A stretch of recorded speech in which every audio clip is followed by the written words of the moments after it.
Hi, thanks again for being a Junior Achievement Volunteer, and welcome to Part 1 of Elementary Classroom Management.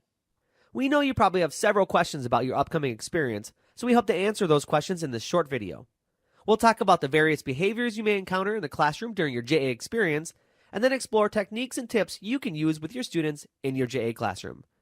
We know that every class is different, but remember, the teacher will be there to assist you. Let's get started.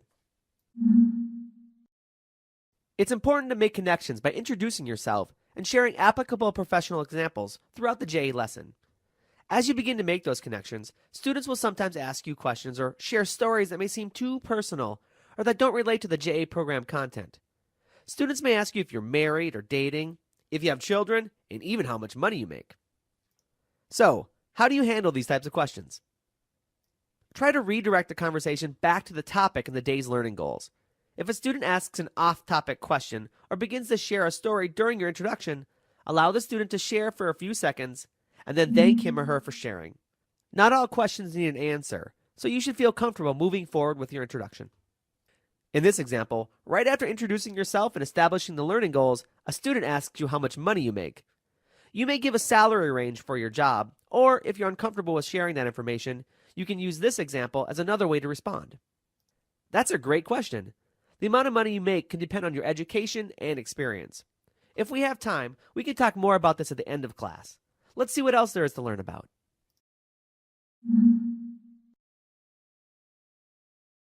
When visiting a classroom, it's common to find that students are excited and eager to meet you and have you in their class.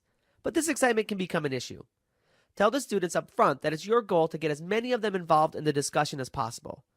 That means if they want to respond, it's their job to raise their hands, and you'll call on as many students as time allows. So what do you do if a student repeatedly raises his or her hand? First, acknowledge and thank the student for their participation, but then suggest that perhaps another student should have the opportunity to answer, then call on another student directly.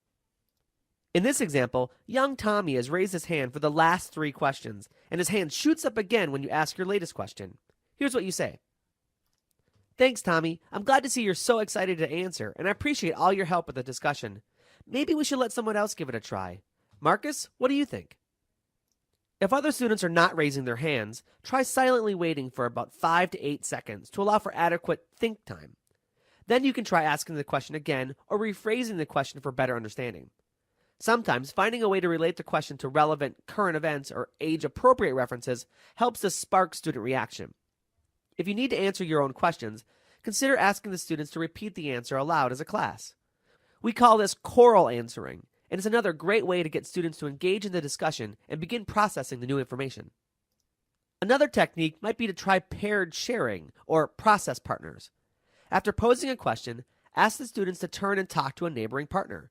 Let them talk for about 10 to 15 seconds, then call the group back together. Select a student pair to tell the class what he or she talked about. It's best to discuss using this technique with the teacher first, because it can be a wonderful way to engage all learners in thinking and talking about the topic at hand. If you're talking and a student interrupts, talks, moves, or otherwise distracts you, smile and wait. Resist the temptation to talk over the student. This signals that you expect their respect. If a student tries to test you, please don't take it personally. Some children like to push limits. It's your responsibility, as the adult, to stand firm. Point out how respecting their teachers in school will open up doors to future opportunities. Let the learners know how your education helped you gain access to a successful career and that you hope the same for them.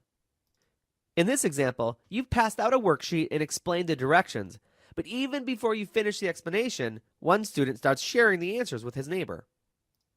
You stop your explanation, smile at the student, and wait for him to stop talking.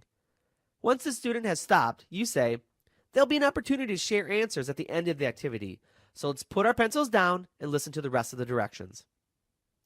If the behavior continues, ask the teacher for assistance when necessary.